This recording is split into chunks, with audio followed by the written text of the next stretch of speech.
గురుని లక్షణము, శిష్యుని లక్షణము, గురు శిష్య ఉభయ లక్షణం అయిన తర్వాత గురుదత్తాభయదానం అనేటువంటి ఒక అధ్యాయాన్ని రాశారు. ఇక్కడ శిష్యునికి సంపూర్ణంగా గురువధికారం ఇచ్చి గురువుగారి ఇంటికి పంపిస్తారు. ఇప్పుడు ఇచ్చేటప్పుడు ఆయన ప్రేమ ఈయన ప్రేమ ఎట్లా ఉన్నదో ఒకసారి పరస్పరంగా మాట్లాడుకొని ఆ తర్వాత శిష్యునికి హితవాక్యాలు చెప్పి పంపించే విధానం ఉంటుంది దీంట్లో. నన్నాశ్రయించినావని అన్నా ఈ బోధ నీకు అతుకుట కొరకై ఎన్నో యుక్తుల చెప్పితి, విన్నావా దీన్ని నీవు విడువాకెప్పటికీ, నాయాజ్ఞను గడువాకెప్పటికీ, నన్ను నీవు నిన్ను నేగన్న వేళెట్టిదో, నన్ను నీ విడలేవు నిన్ను నే విడలేను, విడువాకెప్పటికీ, నాయాజ్ఞను గడువాకెప్పటికీ. నాయన, నన్ను ఆశ్రయించినావని ఎన్నో నీకు కావలసినటువంటి ఈ బోధ నీకు తెలిపాను. దీని యందు అనేకమైన యుక్తులు, ఉపమాన ఉపమేయాలు, అనేక లక్షణాలను మనకు 22 లక్షణాలు ఈ గ్రంథంలో ఉంటుంది, అధ్యాయాల మాదిరి. ఇన్ని రకాలుగా నీకు ప్రబోధ చేసినాను. ఈ బోధ ఎందుకు అంటే, ఈ బోధ నీకు అతుకుట కొరకై ఎన్నో యుక్తుల చెప్పితి, ఎన్నో నీకు సహజమైనటువంటి భావాలతో ఉపమానాలు, యుక్తులు చెప్పినాను. కాబట్టి విన్నావా దీన్ని నీవు విడువకెప్పటికీ, ఇది నీవు విన్నావు కాబట్టి దీన్ని ఎప్పుడు విడవద్దు. నా యాజ్ఞను గడువకెప్పటికీ, నేను చెప్పినట్లుగా నీ జీవితం ఉన్నంత వరకు గురువాజ్ఞ మీరకూడదు. నన్ను నీవు నిన్ను నేగన్న వేళ ఎట్టిదో, నన్ను నీ విడలేవు నిన్ను నే విడలేను. అంటే ఎటువంటి శుభ సమయంలో కలిశామో కానీ బోధ క్రమము అట్లే సాగింది. మన ఇద్దరు ప్రేమలు అట్లే ఉన్నాయి కనుక ఇదే భావము ఇదే బుద్ధి ఈ రకంగానే ఉండని, ఎప్పుడు కూడా ఇది మధ్యలో తొలగిపోకుండా చూసుకోమని చెప్పని శిష్యునికి చెప్తూ, నీకట్లా ఏమైనా సందేహాలు ఉంటే నన్ను అడుగు, నేను నీ యొక్క భావాన్ని కనిపెట్టి బోధ చెప్తాను. కానీ సందేహం అడిగేదానికి సిగ్గుపడరాదు, అడిగేదానికి అభిమాన పడరాదు అని చెప్పి బోధ చెప్తున్నాడైనా. పతి అయినను సతి అయినను అతి సాహస పరులుగాక ఆంతర్యమునం, రతివేల లజ్జపడ సంతతి గలుగదు చూడుమట్ల తగదు లజ్జించ, గురు శిష్యులు తగులజ్జ నొంచ, మతిని నీవిట్లు సమ్మతి చేసి ఏ ఏ సంగతి నన్ను అడుగుము, బోధ స్థితి నీకు దృఢపరుతూ అంటాడు. సతి అయినా పతి అయినా అతి సాహసపరులుగాక కలవకపోతే సంతానం అనేటువంటిది కలగదు కదా. కాబట్టి అప్పుడు లజ్జపడితే సంతతి కలగదు. ఆ పద్ధతి కానీ నువ్వు చూడుమట్లు నీకు తగదు లజ్జించా, లజ్జపడేది నీకు వద్దు. గురు శిష్యులు తగు లజ్జనుంచ, గురువు శిష్యులు ఇద్దరు కూడా లజ్జను విడిచిపెట్టాలి.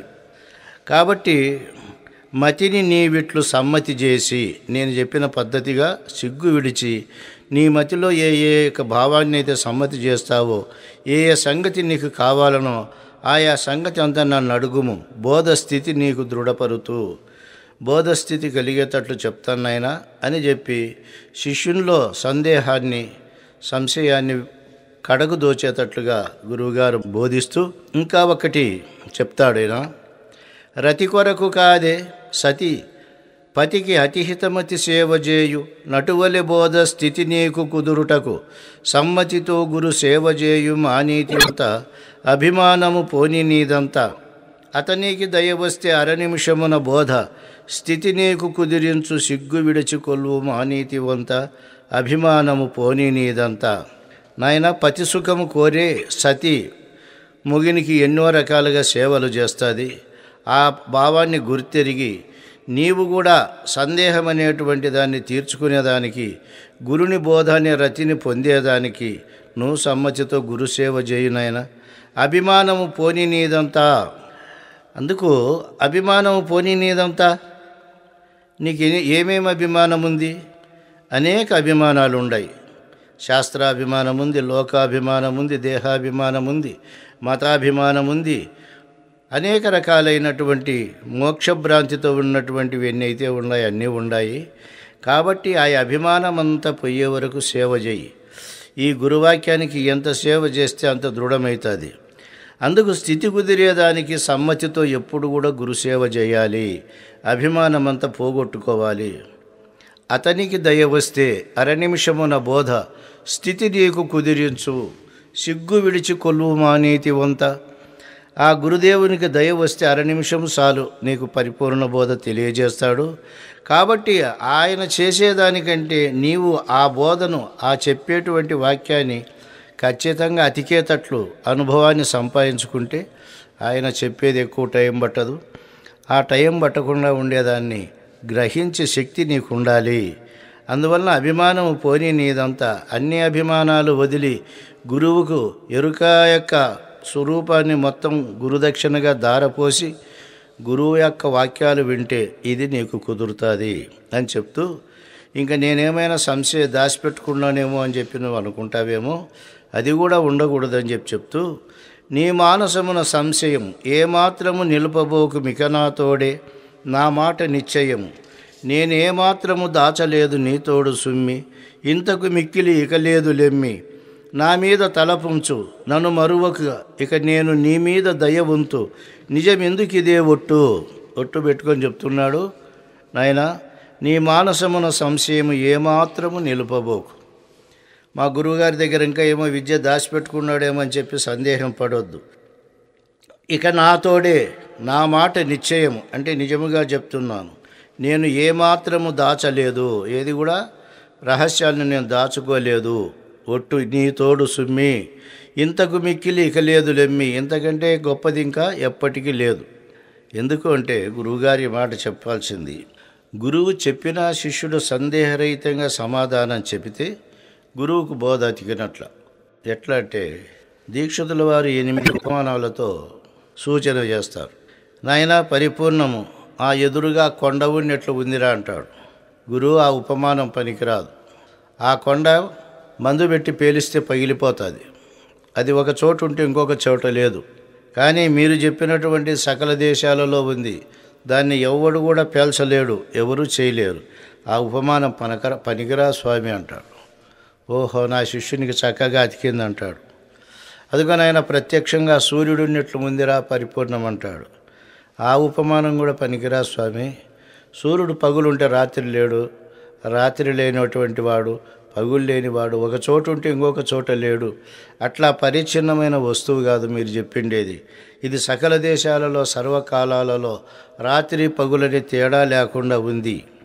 అంటే ఇంకా ఏది ఉంది ఏది లేదనే సంగతి గురువు దగ్గర బాగా విన్న తర్వాత వాళ్లకు దృఢమవుతుంది. అందుకు నేను ఏమాత్రము సందేహం పెట్టుకోవద్దురా, నేను అన్నీ దాచుకోకుండా చెప్పినానని గురువు అంటాడు అనుకో.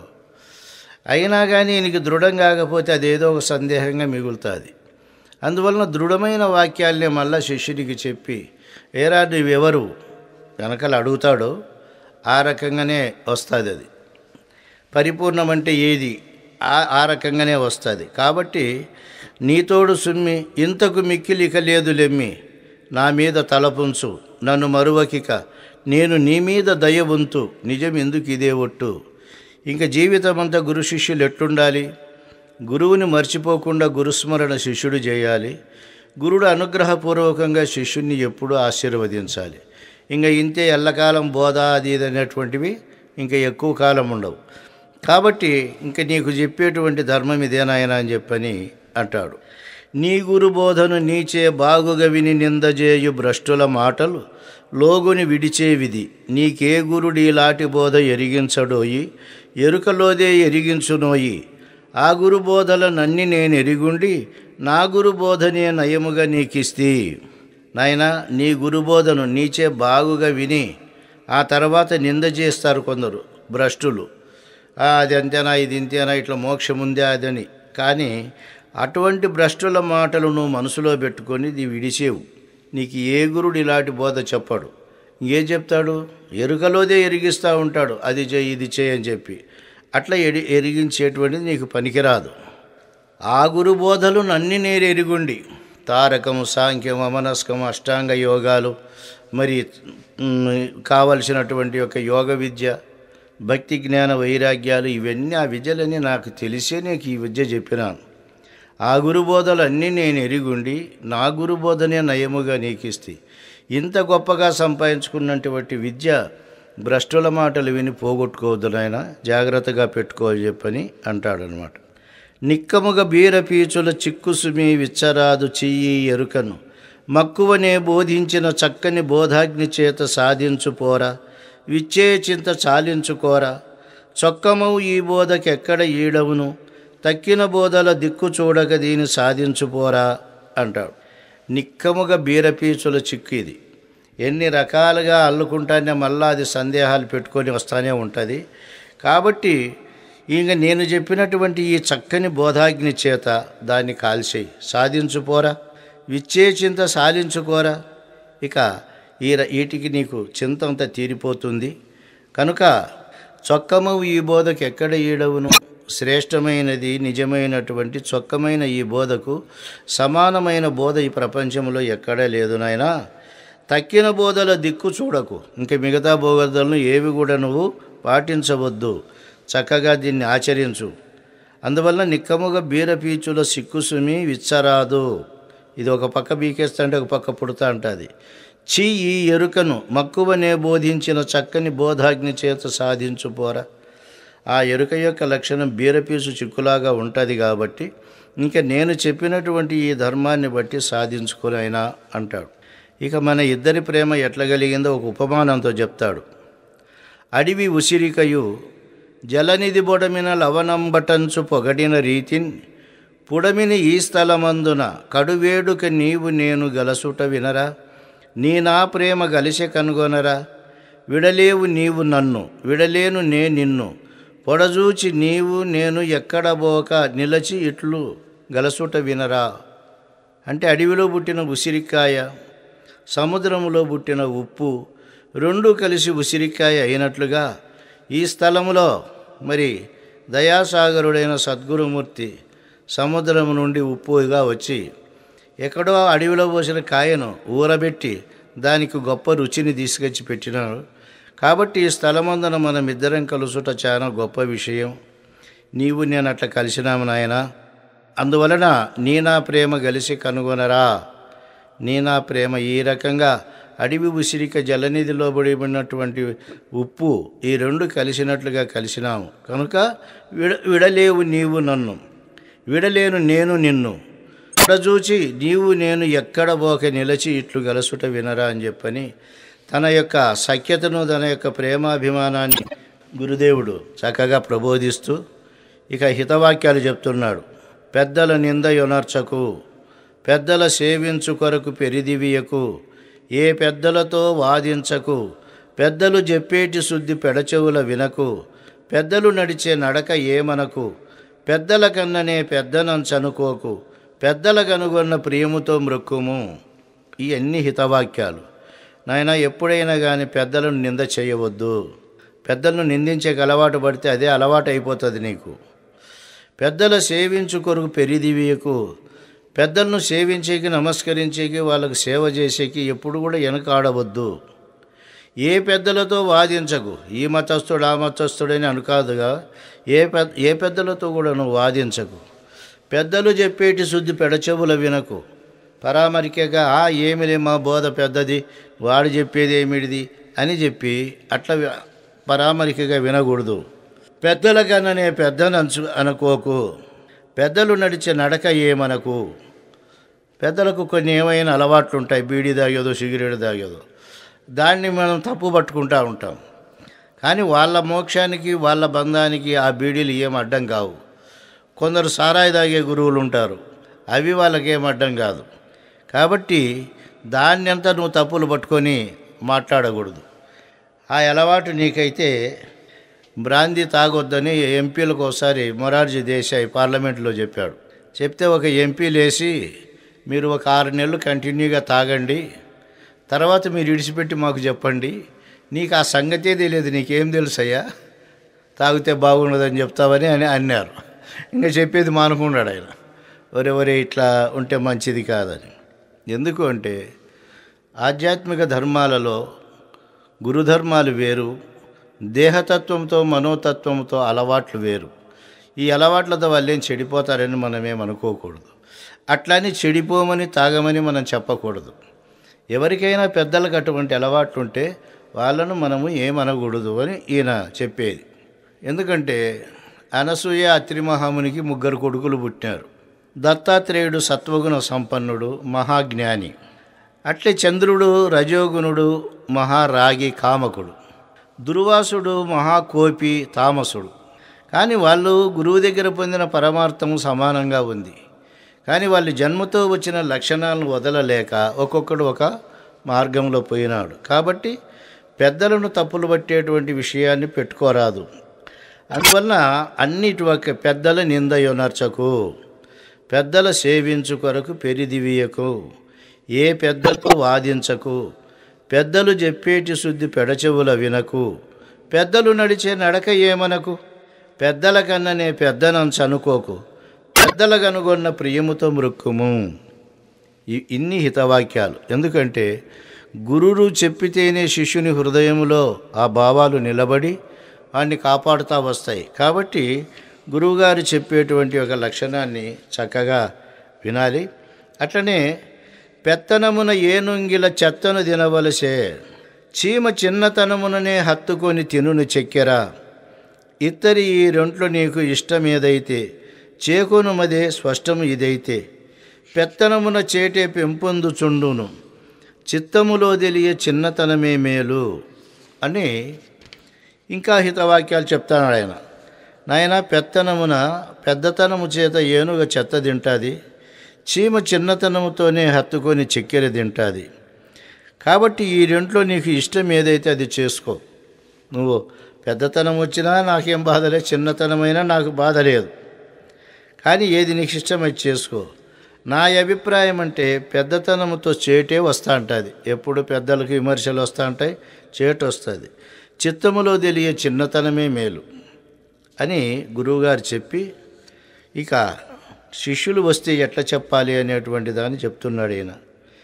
తనకు శరణన్న వారల మనసెట్టిదో తరచి చూచి మరి తెలపదగును, వినువారికి తగినట్టిది అనిరిట్లు మహానుభావులు అతి చాతుర్యమున, విని కని నీ మనసు అతి చాతుర్యమున, ఘనమైన ఈ బోధ కరుణిస్తి, దీన్ని చచ్చిన దాకా నిదుర వచ్చిన దాకా మరువకు. ఇంకా ఈ బోధ యొక్క గొప్పతనం చెప్తాడైనా. నీకు శరణన్న వారులు, తనకు శరణన్న వారల యొక్క మనసు ఎట్టిదో చూసి ఈ బోధకు తగిన అధికారిగా తయారు చేసుకొని తెలపాలి. ఎట్లంటే అట్లా చెప్పి మళ్ళీ వెనకలు నువ్వు బాధపడకూడదు. మరి తెలపదగును, వినువారికి తగినట్టిది అనిరిట్లు మహానుభావులు. పెద్దలైన వారందరూ కూడా ఈ బోధను కాపాడి, బోధ నీలోనూ వినేవానిలోనూ రుచికరంగా ఉండాలి అంటే ముందు వాని మనసు అరిగి చెప్పాలి. వాడు అట్లా దుర్మార్గుడు వచ్చినా చెప్తాములే అంటే గినా అది కుదరదు. అది గురుత్వం అనుభవం లేని వాళ్ళు చెప్పే మాట. గురుత్వం అనుభవించిన వాడు ఎవడు కూడా ఈ మాట చెప్పడు.